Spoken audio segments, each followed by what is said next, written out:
Shining the Light with IUMC welcomes you to another Meditate at 8.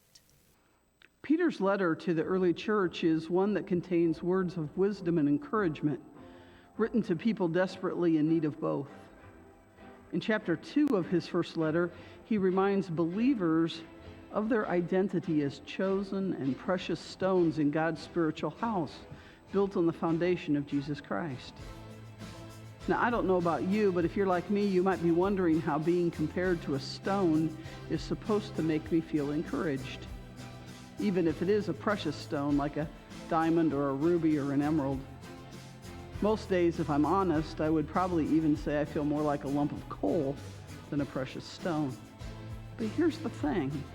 God doesn't see us the way we see ourselves.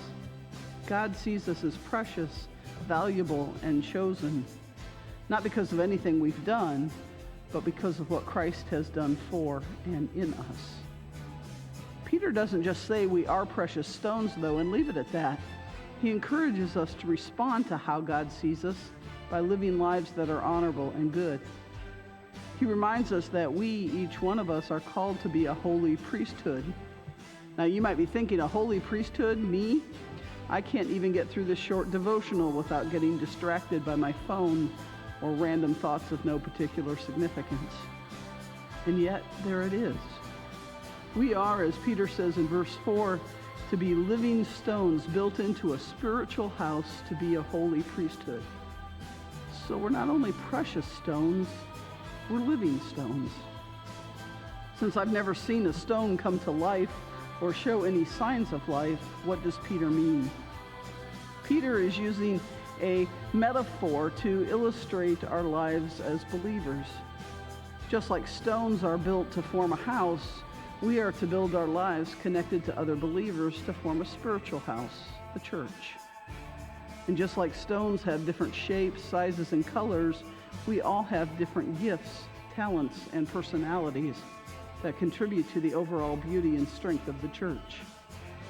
Think of how boring the church would be if we were all the same.